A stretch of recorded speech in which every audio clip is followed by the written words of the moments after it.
amri wahlul 'uqdatam min lisani yafqahu qawli. Yang terhormat Ibu Wakasek Sarana Prasarana, Ibu Umpong. Yang saya hormati Bapak Ibu Dewan Guru yang sudah bersedia hadir pada pertemuan kita kali ini, yaitu dalam kegiatan diseminasi tentang budaya positif yang mungkin nanti akan kita laksanakan di sekolah kita, yaitu SMA Negeri 1 Cimalaka. Marilah bersama-sama kita ucapkan puji dan syukur kehadirat Allah Subhanahu wa Ta'ala, karena berkat rahmat dan kasih sayangnya kita dapat berkumpul pada hari ini dan bisa bertukar ilmu. Mudah-mudahan ini menjadi ilmu yang bermanfaat untuk kita semua. Amin. Tidak lupa juga kita panjatkan salawat serta salam kepada junjungan kita Habibana Muhammad sallallahu alaihi wasallam beserta kerabat dan sahabat beliau. Baik Bapak Ibu, langsung saja untuk kegiatan hari ini atau diseminasi yang akan saya sampaikan, yaitu mengenai budaya positif.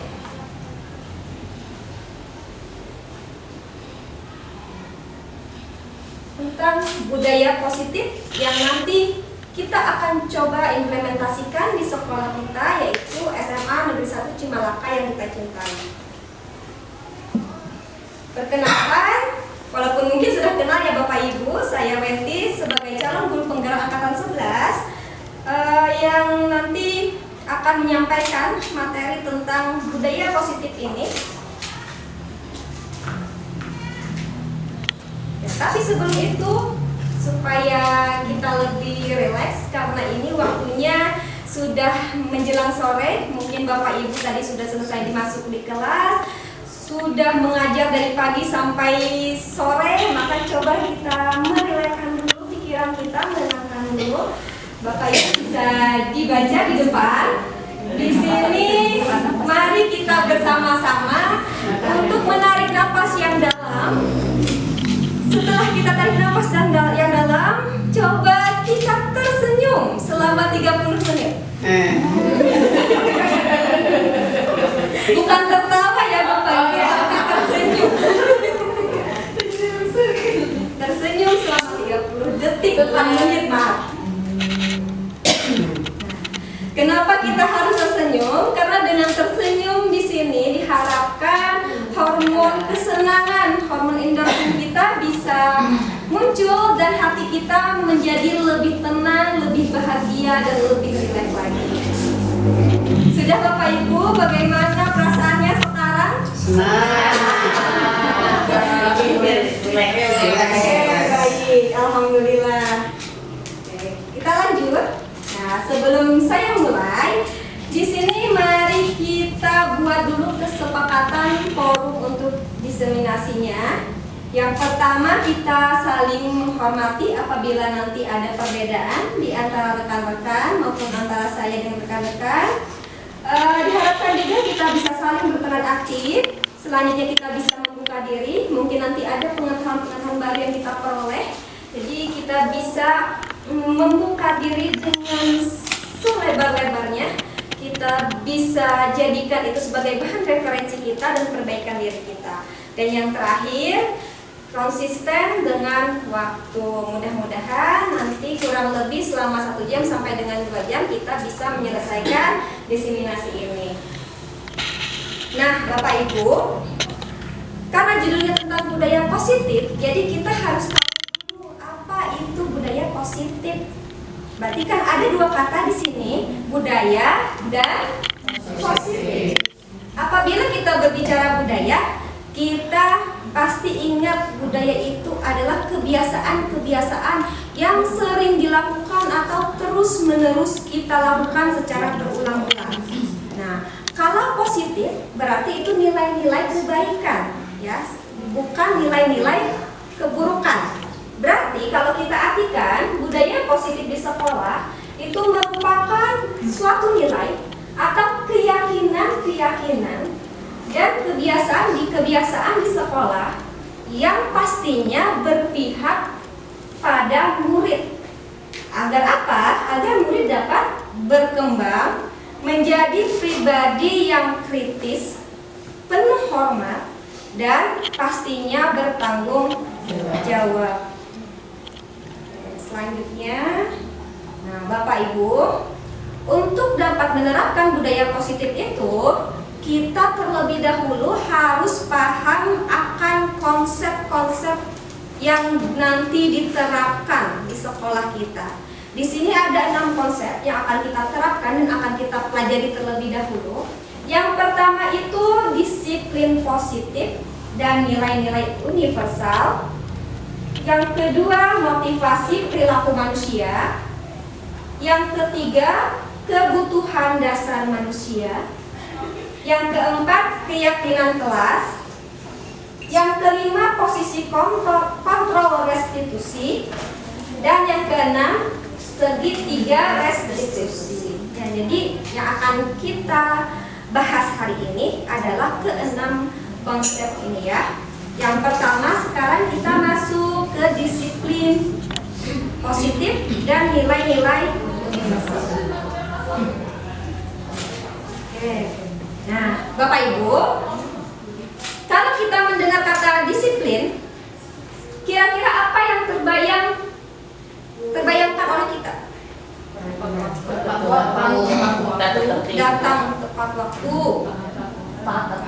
taat aturan, bukan ya? Apalagi mungkin peraturan ya, peraturan, taat peraturan.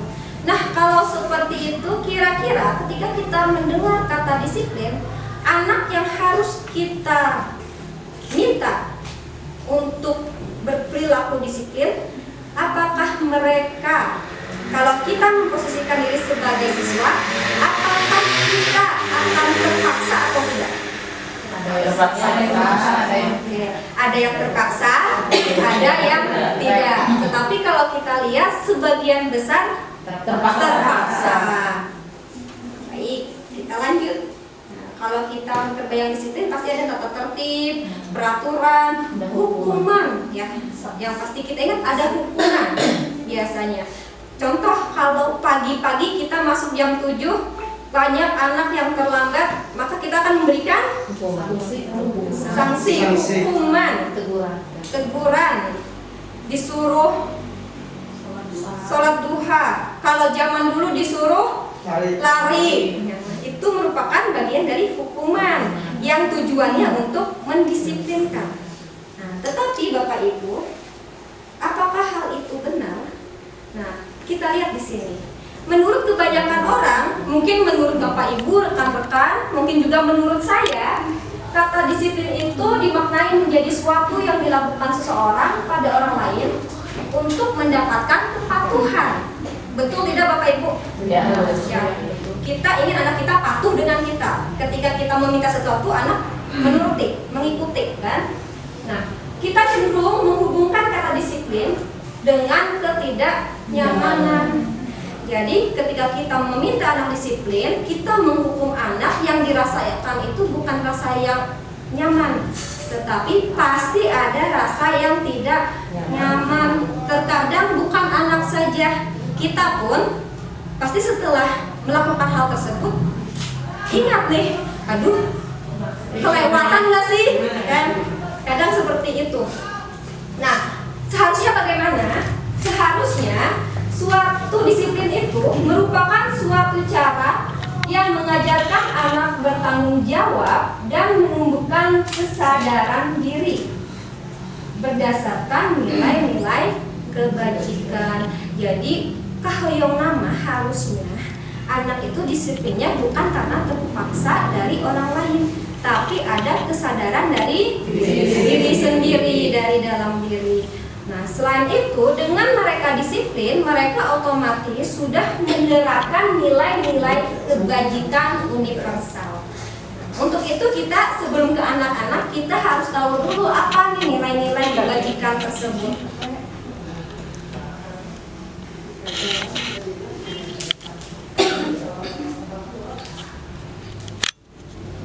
Nilai-nilai kebajikan. Dalam pengertiannya, nilai-nilai kebajikan itu adalah sifat-sifat positif manusia yang merupakan tujuan mulia yang ingin dicapai setiap individu. Kalau setiap individu berarti semua warga sekolah, kita sebagai guru, anak-anak sebagai murid, atasan kita, dan lain sebagainya, seluruh warga.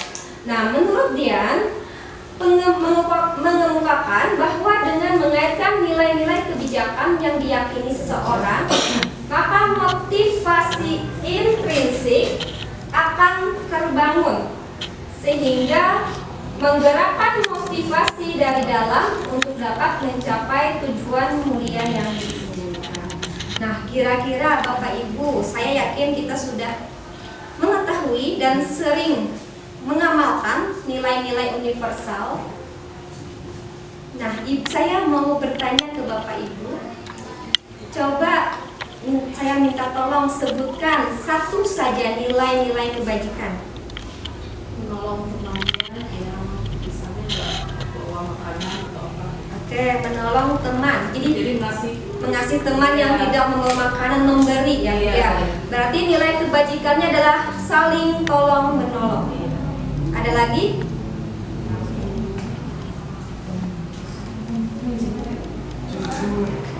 Nah, jujur, betul. Ada lagi? Membuang sampah. Saling menasehati, Menjaga kebersihan.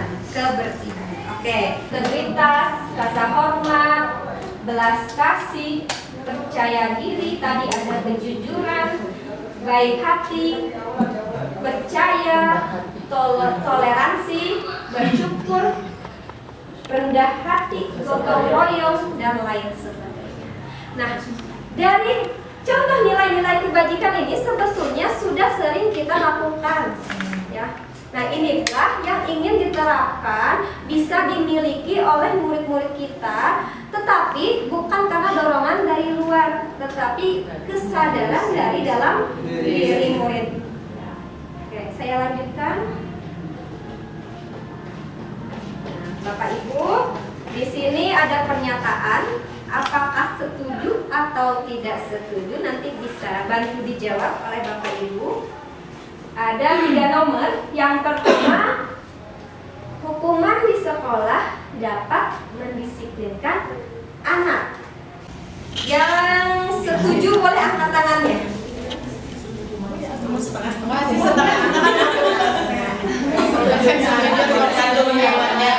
Soalnya kan biasanya kan hari tadi, sehari tadi. Saya setuju ya nanti kan. Bu Ana setuju, baik. Yang kira-kira tidak setuju, boleh diangkat tangannya. Ragu-ragu. Pak Witono bagaimana? Hukuman di sekolah dapat mendisiplinkan anak. Tidak setuju. Oke, di sini ada 2 jawaban, setuju dan tidak setuju. Kalau begitu, boleh saya minta alasannya, Bu An? Kondisi mental anak Indonesia itu sepertinya itu untuk tidak memberi hukuman, tidak memberikan efek jerah. Karena saya sudah mengharapkan anak yang tidak disiplin dengan hukuman ternyata saya berhasil. Pernah juga dengan cara yang memang tidak berhasil. Mungkin itu cara saya yang menyampaikannya atau bagaimana saya tidak tahu, tapi pola saya memberikan hukuman yang berhasil. Oke, baik. Terima kasih kepada Bu Ana, kita beri tepuk tangan. Oke, selanjutnya Pak Witono, silakan. Terima kasih. Ya, kenapa hukuman siswa dapat mendisiplinkan anak? Saya tidak setuju. Kenapa? Karena tadi kembali kepada permasalahan, karena salah satunya untuk membudayakan budaya kusukan datang dari diri sendiri, bukan dari diri sendiri. Kalau misalkan hukuman itu pasti ada dari orang lain seperti itu. Artinya nanti tidak akan merasa dia itu terbebani dengan hukuman yang akan dia, walaupun tadi istilahnya dia menciptakan efek jerah, tapi efek sampingnya bagaimana seperti itu. Karena anak sekarang beda dengan dia zaman waktu dulu gitu kan. Apalagi sekarang dengan kodrat zaman, anak tidak akan seperti itu. Jadi saya kurang setuju kalau misalkan hukuman dapat menyisihkan anak dengan kondisi anak sekarang seperti itu, karena tidak ada dorongan dari diri sendiri. Baik, terima kasih Pak Wisanu. Baik, Bapak Ibu, sebelum kita bahas satu persatu, kita lanjutkan dulu yang nomor 2 ya. Memberi penghargaan dapat meningkatkan motivasi belajar anak. Setuju. Oke, ada yang tidak setuju? Setuju semua ya. Baik, sekarang kita lanjut dulu yang ketiga. Membuat anak merasa bersalah memberi dampak lebih ringan dibandingkan menghukum. Setuju atau tidak setuju? Setuju. Menjilatkan aja. Kita coba. Saya tadi ya, Kan dibahas ya.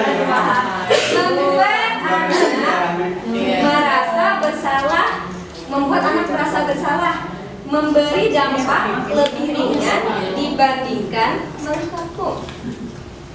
Setuju. Lebih ringan. Setuju. Ya, tapi kita yang membuat anak tersebut merasa ya, bukan anak tersebut yang Kita yang membuat anak merasa bersalah. ini apa itu? Pakai Gimana caranya jawabannya? Baik, tadi apa? Setuju, ada yang setuju ya? Dengan hukuman itu kalau dibandingkan itu hanya berlaku sementara ya, tidak lama, tidak berubah.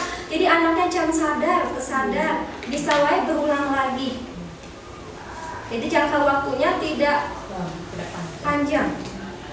Yang nomor 2, memberi penghargaan dapat meningkatkan motivasi belajar anak. Nah, selama ini kita sering sekali kalau di kelas reward ya, memberikan penghargaan. Kalau saya dulu sering memberi bintang atau memberi poin tambahan, itu bagian dari reward. Tetapi ternyata pada budaya positif, reward itu juga merupakan berdampak yang negatif. sementara ya, bukan dari dalam, jadi masih dari luar ekstrinsiknya ya. Nah, kadang kita gini loh Bapak Ibu, kita sebagai pegawai ya di sini, kadang ada perasaan orang mah kerja, kita mah kerja supaya dapat gaji. Nah, itu sama saja dengan nomor 2, kita ingin mendapatkan imbalan atau ingin mendapatkan penghargaan. Berarti kan terkadang kita juga masih ada belum lahirnya kesadaran dari dalam diri. Kalau kesadaran dari dalam diri itu seperti ini contohnya. Saya ke sekolah karena saya adalah seorang guru yang ingin mendidik murid-murid saya. Nah, berarti itu kan kesadaran diri. Nah, Bapak Ibu, mari kita sekarang merenung apakah diri kita sudah memiliki kesadaran intrinsik atau masih kesadaran eksplisit. Bukan Bapak Ibu saja, saya juga mungkinnya kita harus merenungi lagi. Yang ketiga sekarang, membuat anak merasa bersalah memberi dampak lebih ringan dibandingkan menghukum. Nah, kalau menghukum, dihukum sudah. Tapi kalau memberikan rasa bersalah itu akan hadir terus-menerus, akan mempengaruhi psikologi anak. Ya. Jadi membuat anak merasa bersalah itu juga kurang tepat. Kita lanjutkan. Nanti ya Bu ya, nanti ada lagi. Sudah biasa Ingin eksekusi. Gimana dong? ya ini. Oke, baik. Kita lanjutkan sekarang ke motivasi perilaku manusia. Nah, motivasi perilaku manusia tadi sekilas sudah kita sebut-sebut ya Bapak Ibu, ada yang intrinsik, ada yang ekstrinsik. Lanjutkan. Motivasi perilaku manusia itu ada 3. Yang pertama, individu itu termotivasi apabila dia menghindari ketidaknyamanan atau contohnya hukuman. Seperti anak-anak, ada anak teh udah datang pagi-pagi lompatan. Kenapa lompatan? Dasieun telat, dasieun dicarekan ku Pak Burhan. Nah, berarti itu motivasinya masih yang nomor 1, atau penghargaan dari orang lain. Contohnya tadi, guru hadir ke sekolah tepat waktu karena ingin dinilai oleh kepala sekolah, atau karena ini nilainya sangat memuaskan, sangat baik. Itu termasuk ke golongan motivasi yang kedua.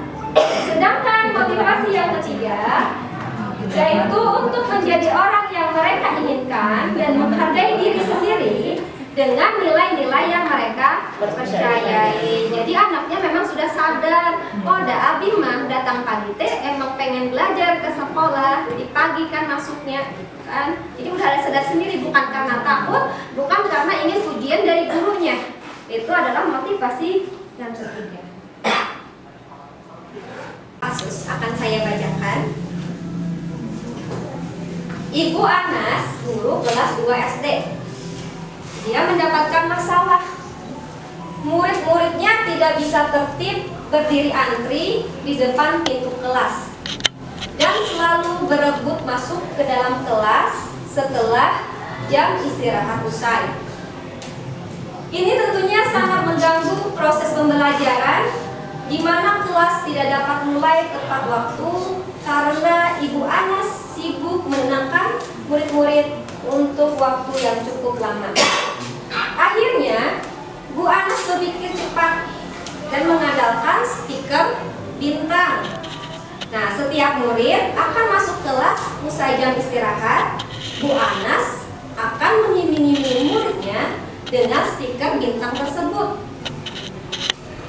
Kata Bu Anas, siapa yang dapat berdiri lurus dan berbaris rapi, dapat bintang dari ibu.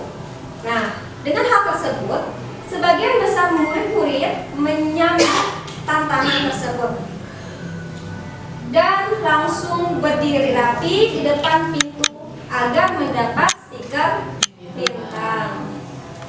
Hal ini terus dilakukan Bu Anas selama beberapa minggu. Karena cukup berhasil, murid-muridnya antri. Nah, sampai pada suatu saat Bu Anas sakit dan terpaksa digantikan oleh Pak Heru. Pak Heru tidak mengetahui tentang stiker bintang. Nah, dan benar saja pada saat mau masuk ke kelas, murid-murid kelas 2 itu kembali berebut masuk kelas. Nah, apa yang terjadi? Mengapa seperti itu? Karena anak sudah terbiasa dengan ribut dari ibu anak. Oke, dari dalam, jadi belum sadar. Karena dari dalam terbiasa ada stiker. Karena Pak Anas tidak mengasih stiker, tidak memberi stiker, maka anaknya tetap tidak antri. Coba kita lihat di sini. Nah, tadi sudah dijawab ya, karena anak-anak tidak mendapatkan stiker. Kira-kira motivasinya motivasi yang mana Bapak Ibu? Nomor 2, berarti mengharapkan penghargaan. Nah, kalau memberikan stiker bintang itu salah, harusnya bagaimana?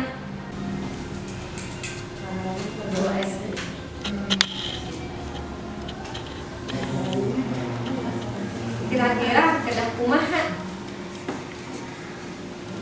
Dibiasakan. Siswanya sebelum masuk tuh harus berbaris. Ada kesepakatan. Nah, betul. Ada kesepakatan kelas dengan anak-anak. Kalau sudah ada kesepakatan kelas, kita ceritanya SD, bisa membuat poster-poster yang menarik sehingga mereka tahu apa itu artinya antri yang benar. Nah, dengan hal tersebut mudah-mudahan bisa merubah dan menghadirkan kesadaran intensif tersebut. Ini sudah ya.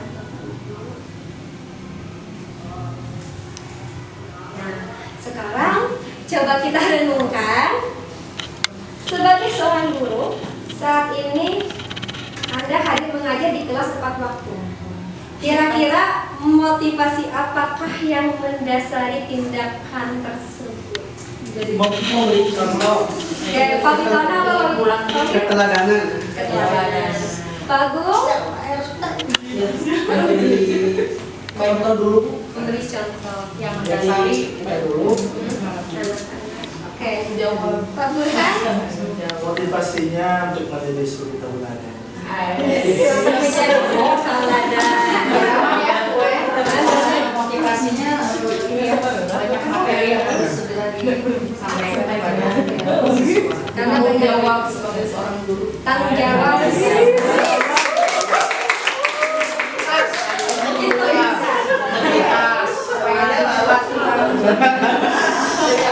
Baik, terima kasih.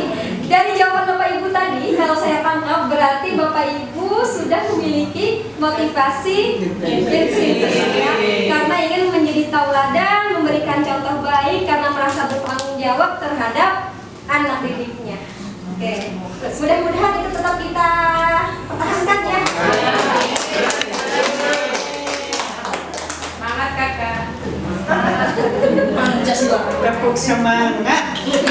Semangat.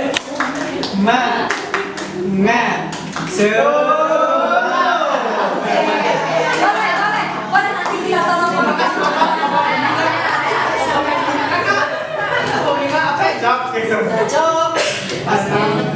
Oke, selanjutnya kita lanjutkan dulu sebelum ice breaking. Nanti minta tolong ke Pak Witono untuk ice breakingnya. Yang selanjutnya di sini adalah kebutuhan dasar manusia. Nah, sebelum kita menjudge anak atau menyalahkan anak, ternyata saya pun setelah mempelajari modul ini, oh ternyata ada kebutuhan dasar setiap orang, ya. Nah, kondisi anak di sekolah kita yang jumlahnya 1.100 itu pastinya kebutuhannya berbeda-beda.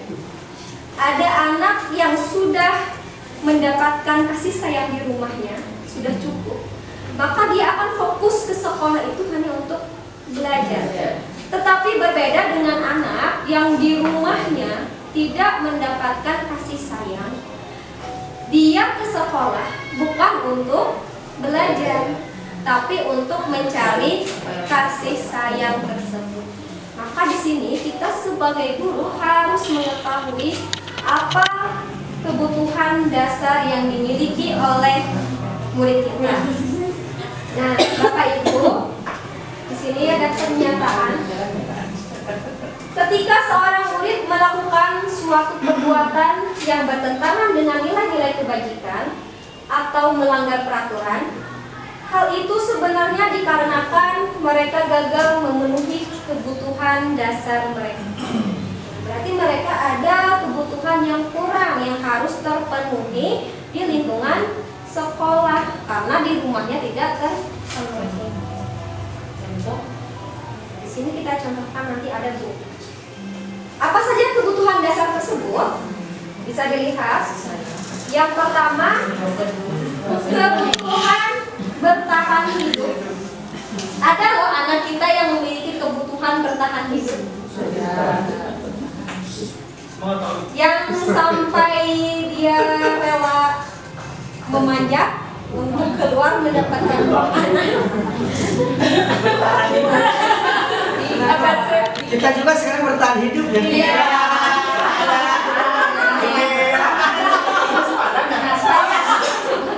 Oke, yang kedua, kasih sayang dan rasa diterima. Nah, ini yang paling banyak saya rasa ya. Aduh, kakak yang sayang. Oke, yang ketiga ada kebutuhan penguasaan. Wah, masih puasa ya. Yang keempat kebutuhan kesenangan, dan yang kelima kebutuhan kesenangan. Nah, kita bisa mengetahui kebutuhan dasar ini kalau ada anak yang bermasalah dari mana? Dari ketika kita menanyakan alasan mereka. Kalau kita nih bagi-bagi kelas, contohnya ada anak kita yang melanggar tata tertib, coba ditanya alasannya kenapa, nanti dari alasan tersebut kita mudah-mudahan bisa mengetahui ternyata anak itu membutuhkan kebutuhan yang mana. Nah, ini ada contohnya, kasusnya.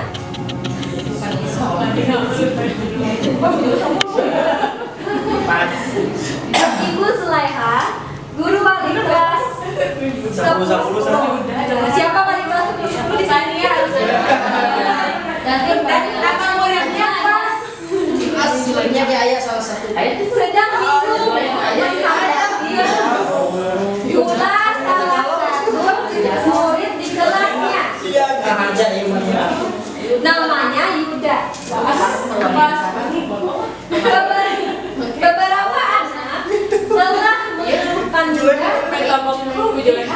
yang sering meminta bekal makan siang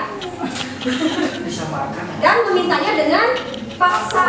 Nah, jika Anda menghadapi situasi seperti Ibu Zulaiha, apa yang akan Anda lakukan? Nah, menurut Anda, kira-kira apa alasan Yuda melakukan hal tersebut? Di sini ada 5 alasan. Itu kan penguasaan. Oke, di sini ada 5 alasan. Dicontohkan 5 alasan. Kita coba alasan yang nomor 1. Kira-kira Yuda membutuhkan kebutuhan yang mana? Nomor 1, alasan Yuda karena ia lapar dan orang tuanya tidak membawakannya bekal makan siang. Tadi apa? Oke, jadi dia tuh lapar karena tak ada bekal. Nah, berarti kan kalau kita sudah mengetahui kebutuhannya, Bapak Ibu, ketika kita sudah mengetahui kebutuhannya, maka kita bisa mencari solusinya bagaimana. Yang kedua, alasan juga yang kedua, karena dia merasa senang temannya jadi memperhatikan dia. Ketika temannya melaporkan tindakannya itu pada gurunya, dan gurunya memberitahu orang tuanya, sehingga orang tuanya jadi memperhatikan dia. Nah, berarti ini kasih sayang perhatian. Yang ketiga, karena temannya jadi takut dengan dia dan menuruti keinginannya jika jeger ya. Ada kebutuhan penguasa. Yang keempat, karena dia merasa bosan dengan bekal makanannya yang dibawakan ibunya dari rumah. Karena ibunya selalu membawakan bekal yang sama. Tadi non deui, kebebasan.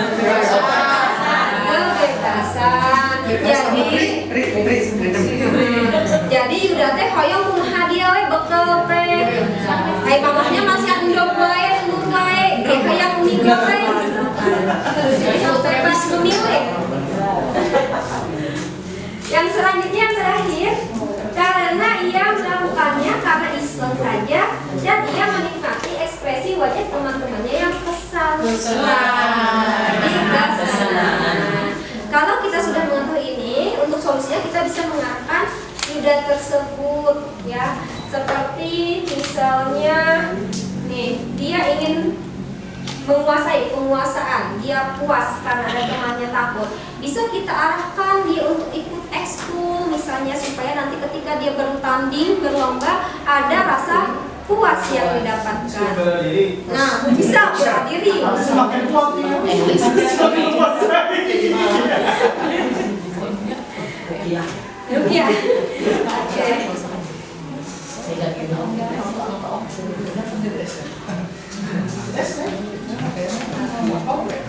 Oke, selanjutnya. Ini jawaban yang tadi ya, sudah betul Bapak Ibu semuanya. Lewati. Nah, sekarang keyakinan kelas.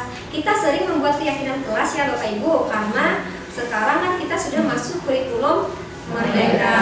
Tetapi ternyata setelah mempelajari modul 1.4 ini, saya baru mengetahui ada tata caranya dalam membuat keyakinan kelas. Tidak langsung membuat begitu saja atau kita sudah memilihkan ke anak-anak, nanti anak-anak tinggal menyetujui. Ternyata tidak seperti itu.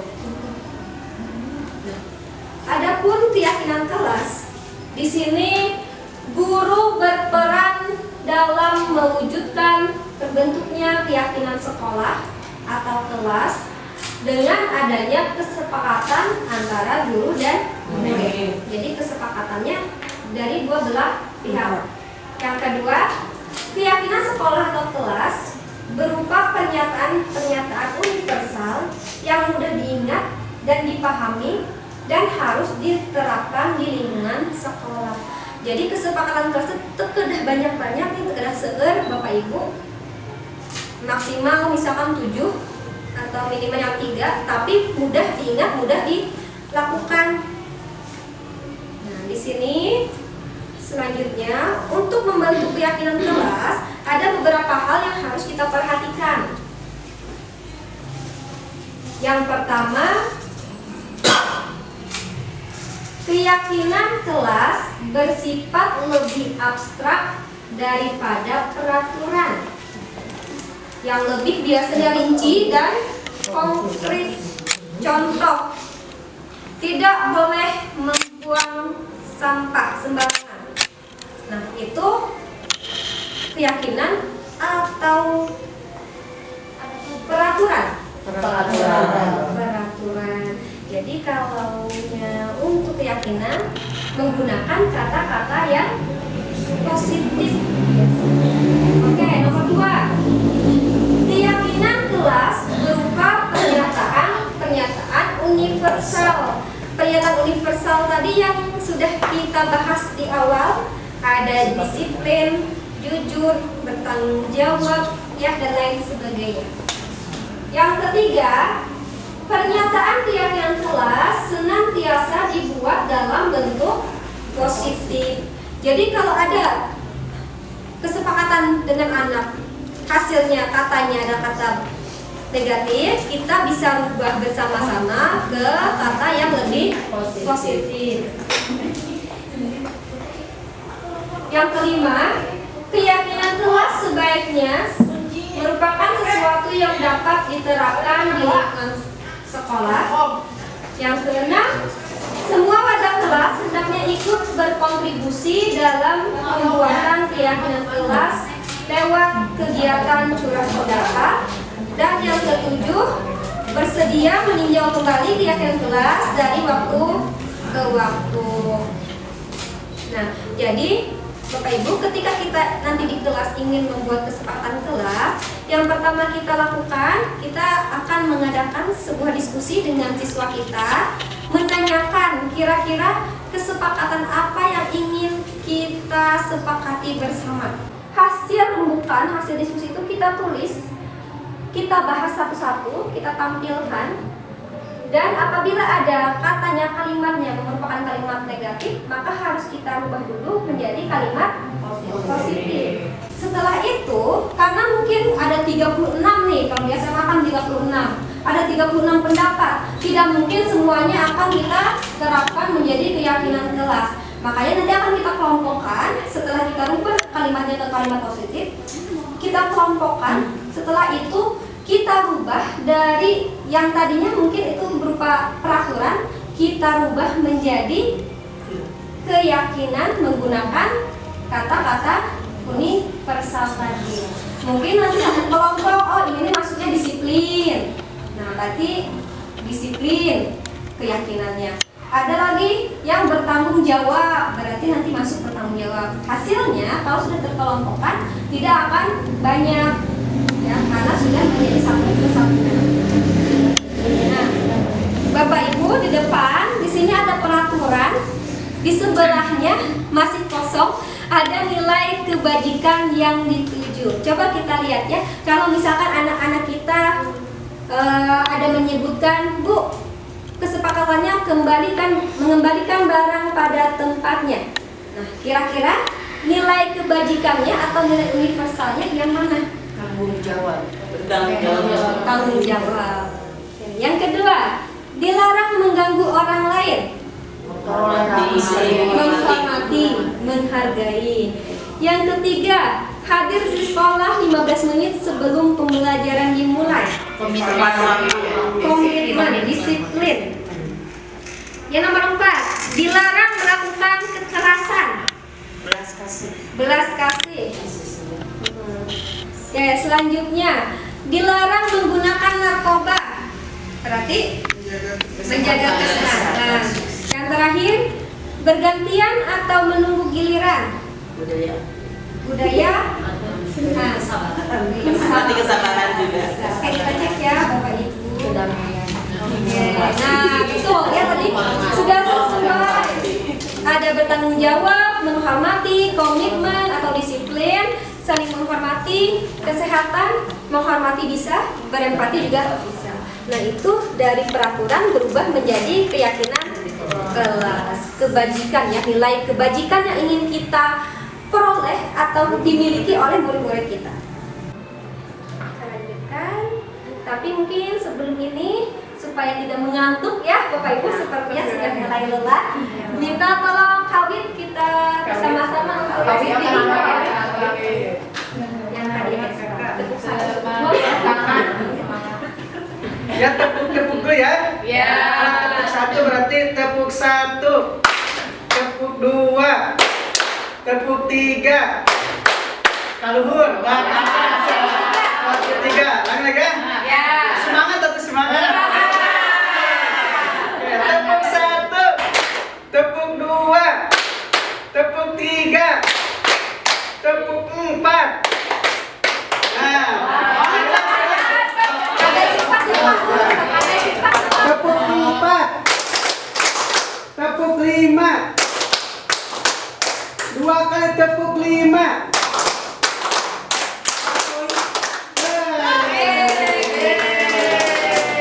Masih siap tes breaking? Masih.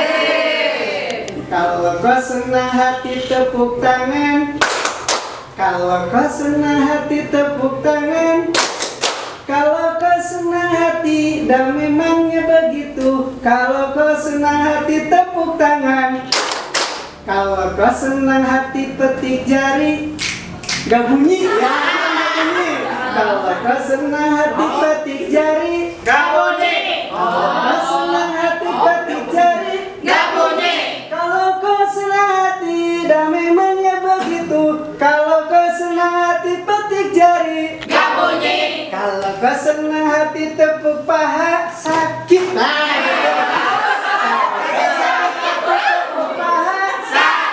Kalau kau senang hati tepuk paha sakit. Kalau kau senang hati dan memangnya begitu. Kalau kau senang hati tepuk paha sakit. Kalau kau senang hati injak bumi. Bener bilang.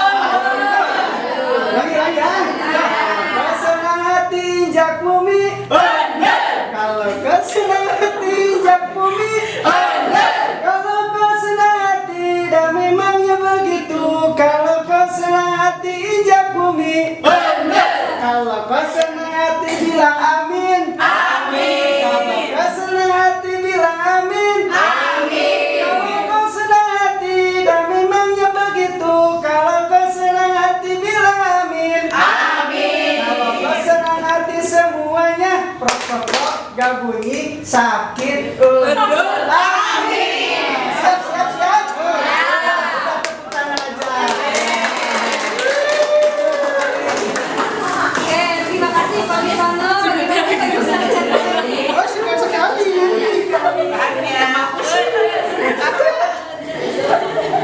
Beta tambah pada makan. Baik, kita lanjutkan sedikit lagi Bapak Ibu. Sedikit lagi. Sekarang posisi kontrol restitusi. Ini sebetulnya kalau orang-orang BK mungkin tahu ya, sudah tahu karena waktu itu ketika saya ngobrol berbicara dengan diskusi dengan BK dengan Bu Santi, oh iya sudah tahu tentang segitiga restitusi. Nah, ternyata Bapak Ibu, pada segitiga restitusi itu, posisi kontrol segitiga restitusi, kita itu memiliki 5 posisi. Yang pertama, ada sebagai penghukum. Yang kedua, sebagai pembuat rasa bersalah. Yang ketiga, sebagai teman. Yang keempat, sebagai pemantau. Dan yang kelima itu sebagai manajer. Nah, kira-kira Bapak Ibu, kita paling sering sebagai posisi kontrol yang mana? Penghukum. Teman. Ada 2, 3, 4, 5 ada di saya.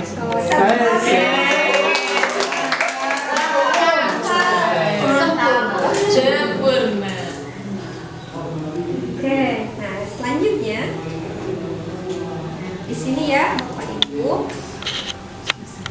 kita lihat motivasinya. Yang pertama, ketika kita memposisikan diri sebagai penghukum dan pembuat rasa bersalah, maka seorang anak itu akan mendapatkan identitas gagal atau dia mendapatkan motivasinya dari luar. Apabila kita memposisikan diri sebagai penghukum, maka terkadang nada bicara kita akan lebih tinggi, biasanya menghardik, terkadang sampai menunjuk-nunjuk, atau ada kalau zaman dulu mah ada yang memukul, ada yang melempar, ada juga yang menyindir. Nah, ternyata menyindir. Kami tidak protes. Untuk menjadi saya. Sedangkan untuk pembuat rasa bersalah biasanya tuh di kelas berceramah dulu, ya, dan mengatakan seharusnya kalian tuh begini begitu. Ibu sedih melihat kalian melakukan hal tersebut, atau ibu kecewa kalian melanggar aturan. Nah, jadi itu yang disebut dengan pembuat rasa bersalah. Jadi anaknya menjadi rasa tidak enak, merasa bersalah kepada guru, apalagi pada wali kelas biasanya. Nah, sedangkan untuk posisi teman, nah di sini gerak-geriknya anak dan guru itu dekat, ya. Mereka merasa akrab karena seperti teman. Biasanya akan membuatkan alasan-alasan untuk muridnya. Terkadang seperti ini, menegur tapi sambil menutupi kesalahan muridnya ke orang lain. Ada yang seperti itu, ya. Untuk pemantau, nah mungkin ini juga sering dilakukan Bapak Ibu. Untuk pemantau, biasanya kita akan menghitung atau mengukur, seperti peraturan kita yang dulu sempat anak terlambat, maka kita catat tuh poinnya 5, anak bolos poinnya 10. Nah, berarti itu termasuk ke dalam pemantau. Didenda ya. Sedangkan yang terakhir untuk posisi manajer, di sini biasanya ada diskusi dengan siswanya, mengajukan pertanyaan-pertanyaan. Nah, pertanyaan-pertanyaan ini ada alurnya. Nanti disebut dengan alur segitiga restitusi. Nah, di sini terakhir segitiga restitusi.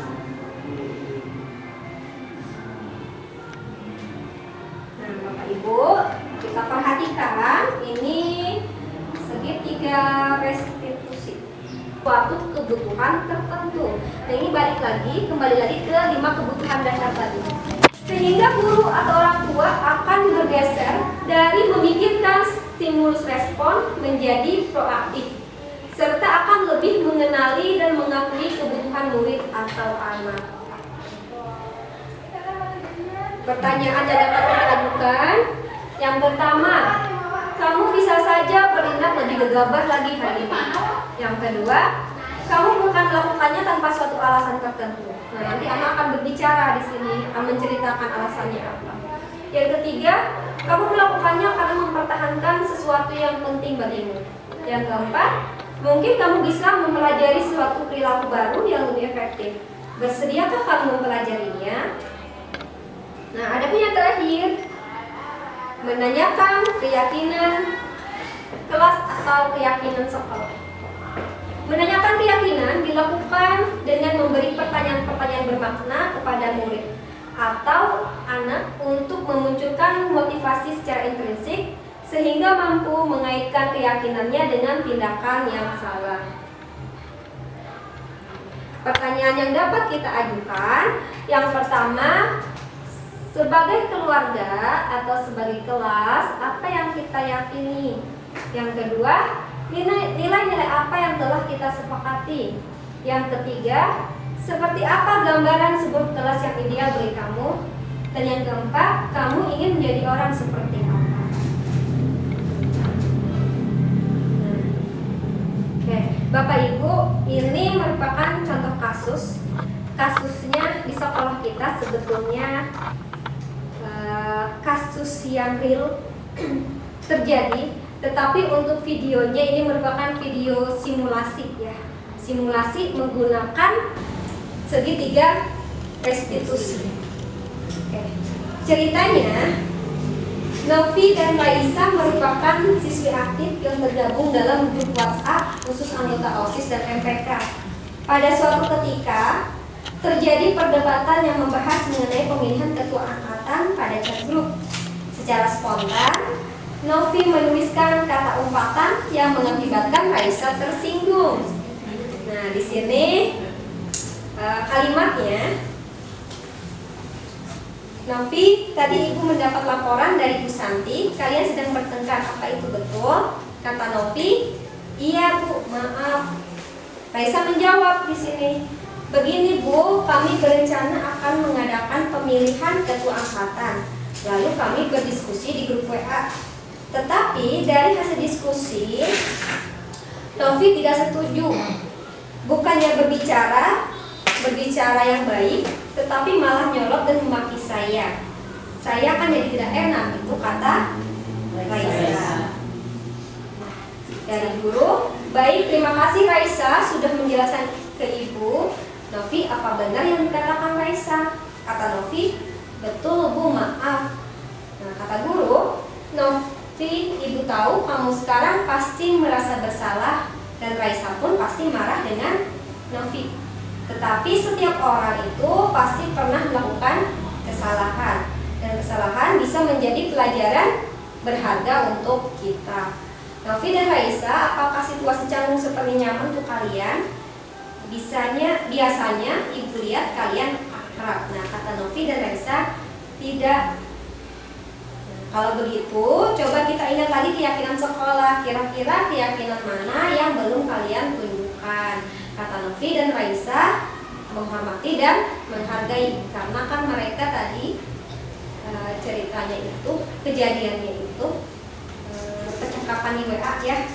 Dan ada salah seorang yang berkata yang seharusnya tidak pantas di dalam grup.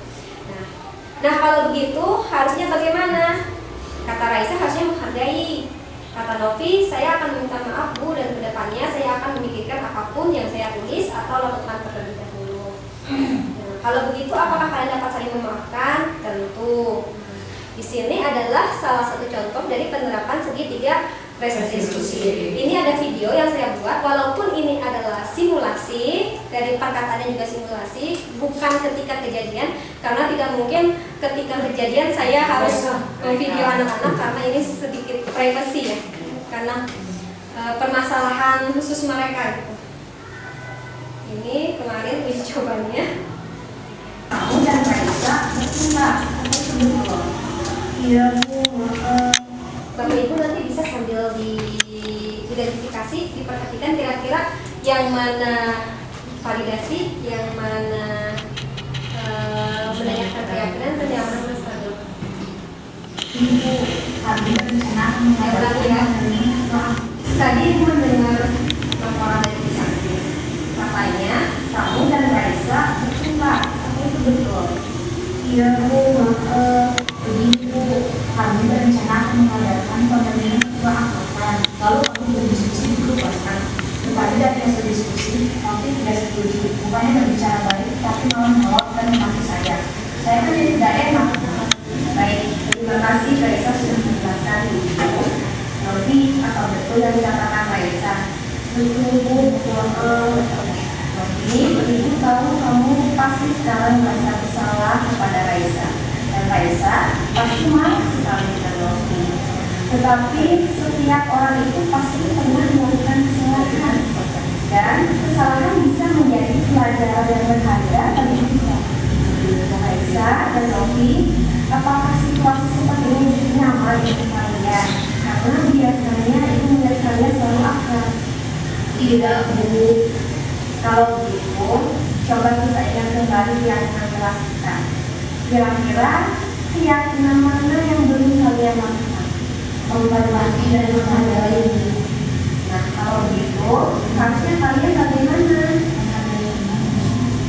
Saya akan meminta maaf dan kedepannya saya akan memikirkan apapun yang saya tulis akan dilakukan terlebih dahulu. Jadi kalau begitu, apakah kalian mau saling memaafkan? Tentu.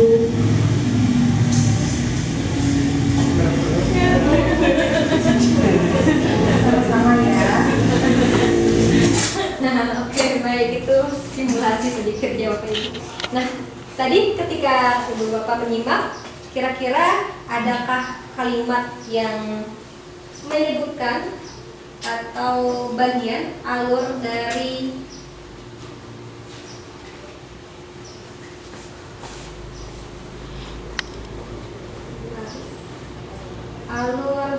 menstabilkan identitas?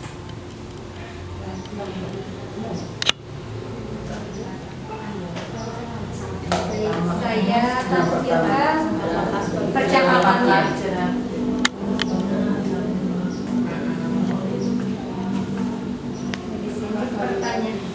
Di sini percakapannya saya tampilkan.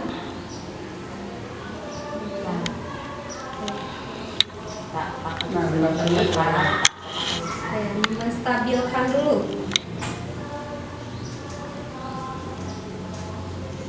Pada bagian ini, bagian pertama ini apakah ada di sana menstabilkan kira-kira Bapak Ibu? Menstabilkan identitas terlebih dahulu, apakah ada?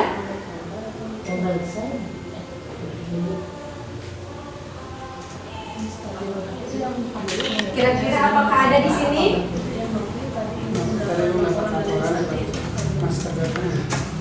Menstabilkan. Ada tidak? Tidak. Pada bagian berikut, apakah pada bagian ini ada menstabilkan?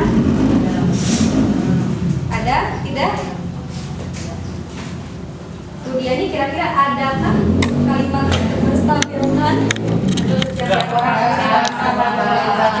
Betul. Novi, Ibu tahu di sini setiap orang pasti melakukan kesalahan. Dan kesalahan bisa menjadi pelajaran yang berharga.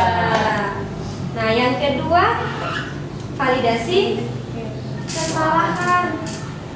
Ada tidak? Kalimatnya apa ini?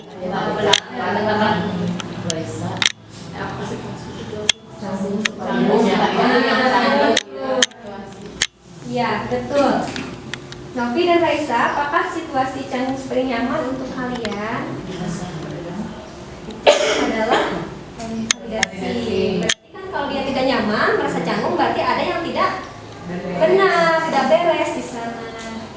Oke, dan yang terakhir untuk menanyakan keyakinan, kira-kira yang mana Bapak Ibu?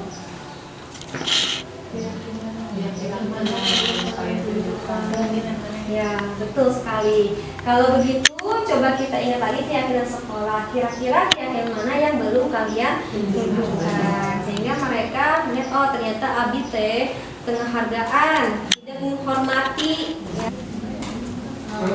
Minta pendapat sedikit dari semuanya. Oke, boleh Bu. Saya kan sudah membuat kesepakatan kelas. Ada kata negatif yang saya tulis. Di situ ditulis jangan memakai make up di kelas. Kira-kira ada saran nggak dari Ibu bagaimana merubah keyakinan kelas itu menjadi Kata yang positif. Oke, boleh Bu. Kalau mungkin bisa dirubah katanya menjadi lebih positif, pakailah make up sewajarnya sebagai siswa seperti itu.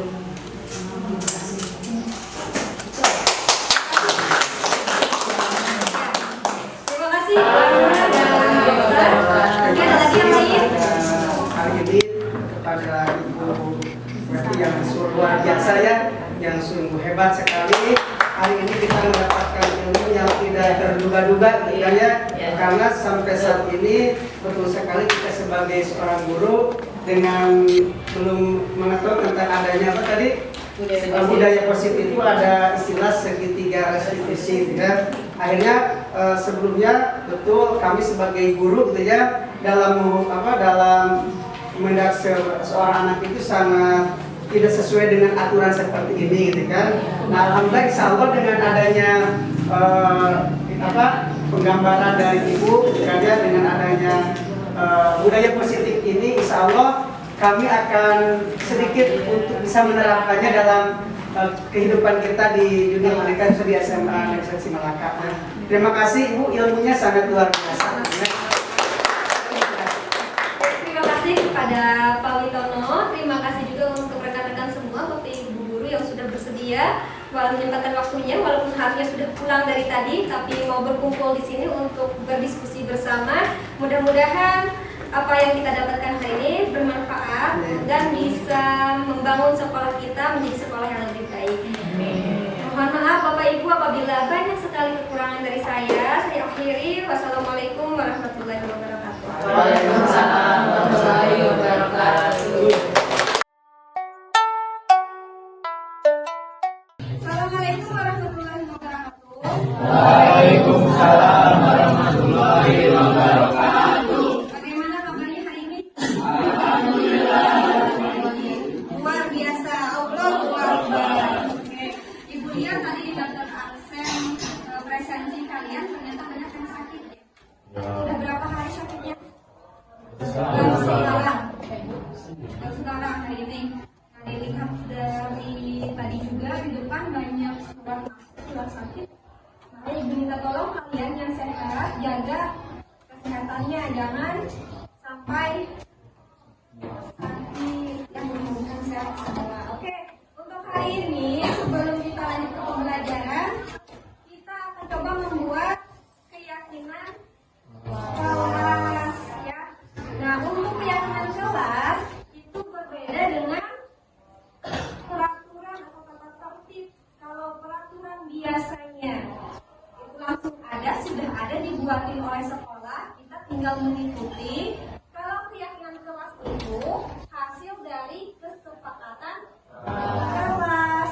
Jadi diharapkan karena namanya keyakinan, hasilnya nanti merupakan sesuatu yang hadir dari dalam diri kalian. Kalian meyakini itu. Kalau kita meyakini, berarti kita pasti akan melaksanakannya. Ya. Kalau peraturan, terkadang kalau dari luar, kadang kita bisa saja tidak melaksanakan, bisa saja kita melanggarnya. Paham ya? Nah, kalau begitu, sekarang coba kalian pikirkan kira-kira kesepakatan apa yang ingin kita buat bersama. Sekretarisnya minta tolong ya, tulis. Boleh? Mangga, undi dulu dengan teman-teman ini kira-kira pengen apa?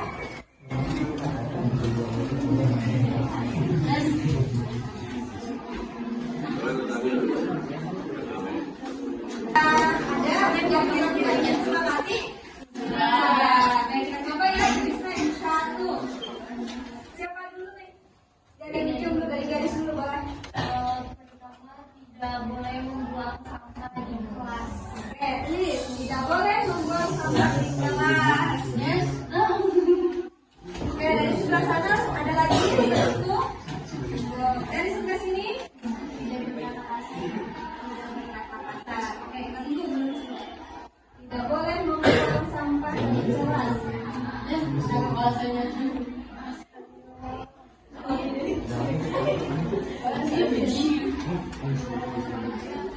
Yang kedua, tidak berbicara kasar.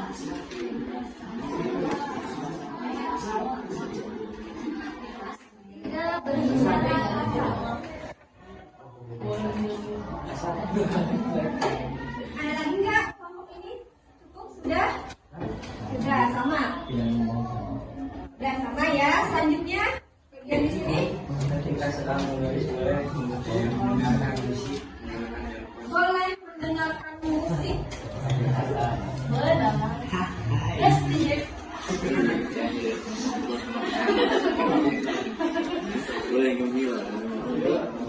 Dia sendiri itu istilahnya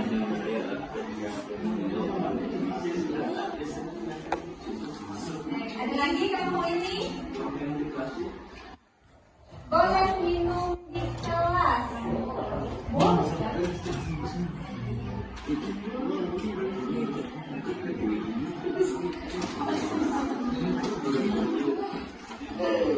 Ya, ada lagi? Cukup? Ada? keserian sama jarna bu. Serian jangan ribut. Jangan ribut di kelas.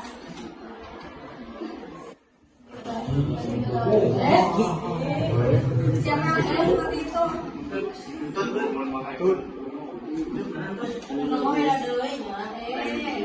Yang sudah kelompok ini sudah? Sudah.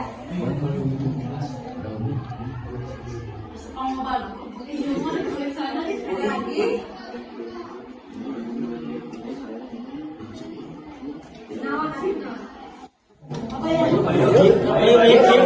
Ya silakan bayi apa? Boleh ngambil di kelas bu. Boleh ngambil di kelas. Nanti kita putusin ya. Bersama-sama kita putuskan.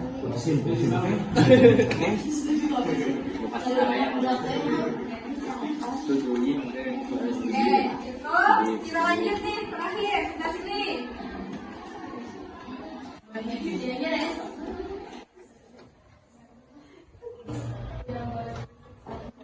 Ya, tidak boleh berisik saat belajar. Itu aja.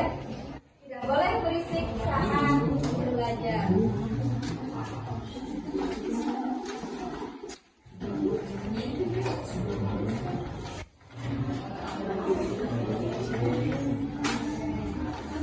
Berisik saat belajar.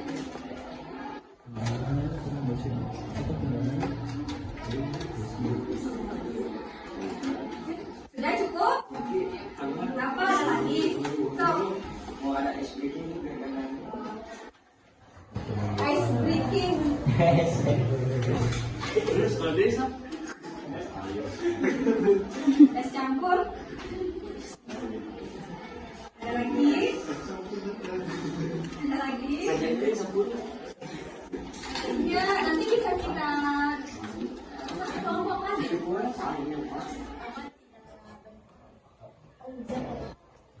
Ada lagi?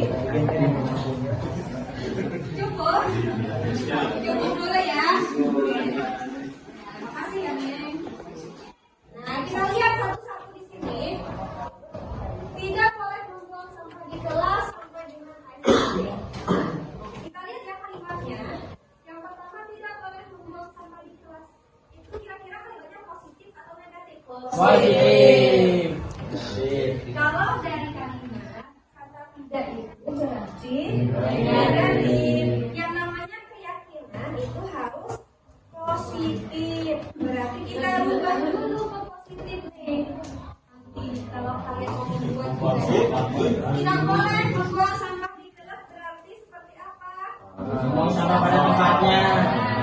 Membuang sampah pada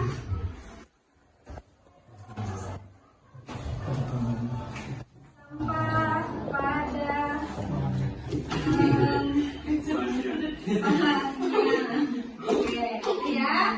Ini menjadi kata dari negatif ke positif. Oke, paham ya? Dari sini ya. Sekarang ini kan sudah kita buat dari kata negatif menjadi kata positifnya. Contoh dari yang pertama, tidak boleh membuang sampah di kelas, berarti membuang sampah pada tempatnya. Kalau begitu, sekarang kita sepakati nih yang mana yang mau kita pakai. Kita coding atau bagaimana? Coding? Kalian ya? Nomor satu kira-kira mau diterapkan? Semuanya mau? Oke. Jadi nomor dua, yang setuju apa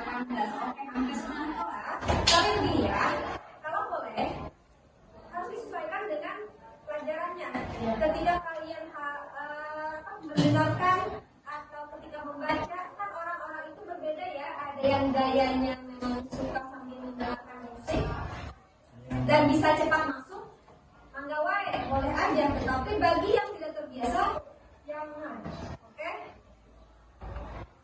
Ini berarti khusus ya, buat yang terbiasa saja. Boleh minum di kelas? Boleh minum di kelas. Air? Ya, tidak mungkin kita belajar misalnya 4 jam, 2 jam. Kalian tidak minum, nanti dehidrasi. Silahkan, tapi boleh izin dulu ke guru yang ada di depan. Jangan ribut di kelas, dan ini tidak boleh berisik saat belajar. Bagaimana? Setuju. Menjadinya kondisi dalam belajar, setuju? Yang setuju angkat tangannya?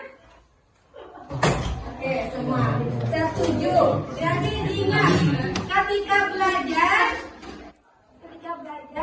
harus boleh santai tapi serius, ya.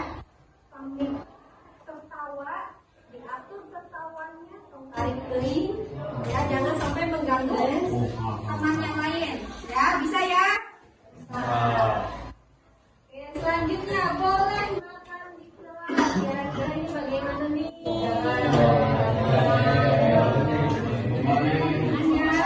Kalaupun kalian misalnya lapar, tidak keluar lagi karena belum sarapan, izin dulu saja ya. Izin dulu ke guru, nanti dipersilahkan di rumah. Karena kalau makan sambil belajar itu biasanya tidak fokus. Fokusnya lebih ke makanan.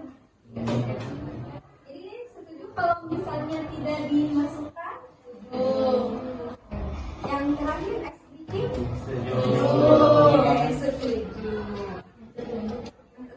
jadi kita lihat nanti situasinya, kondisinya gimana, apakah kalian sedang ngantuk. Kalau ngantuk berarti kita ada SBT. Nah, anak-anak, hasil kesepakatan ini coba kita rubah ke sebuah nilai yang kita percayai, nilai-nilai universal yang kita percayai.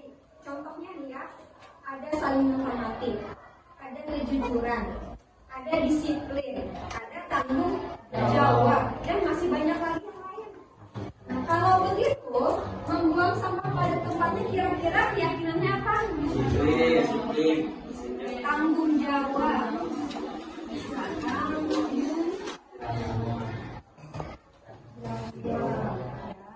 Jadi kalian belajar bertanggung jawab. Kalau ada sampah harus dibuang, harus dibuang.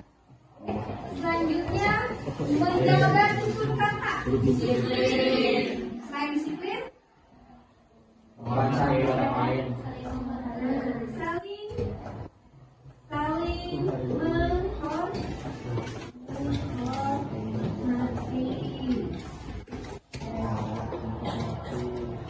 Boleh mendengarkan musik, boleh minum di kelas, ice breaking. Itu kira-kira apa ya?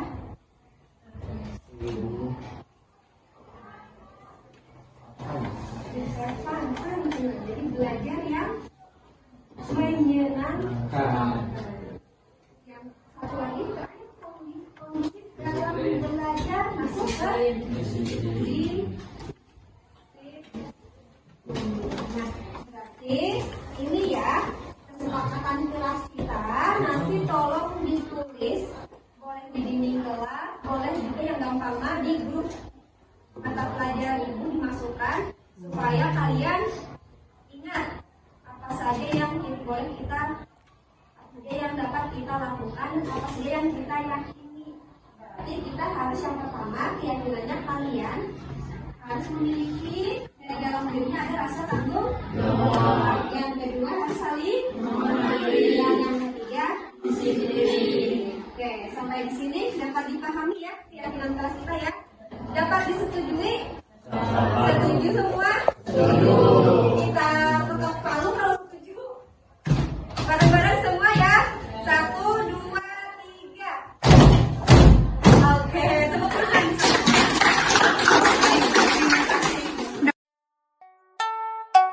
Warahmatullahi wabarakatuh. Perkenalkan, nama saya Gadis Suci Oktaviana dari kelas 10-11. Kami tadi telah membuat kesepakatan kelas atau keyakinan kelas. Menurut saya, kesepakatan kelas sangat penting karena nilai-nilai yang terkandung dalam kesepakatan kelas dapat kami cerminkan dalam kehidupan sehari-hari. Serta banyak manfaat yang dapat kita ambil dari kesepakatan kelas itu. Selain itu, dengan adanya kesepakatan kelas ini, kami bisa menjadi lebih terarah dan teratur. Mungkin seperti itu pendapat dari saya. Wabillahi taufiq wal hidayah. Wassalamualaikum warahmatullahi wabarakatuh.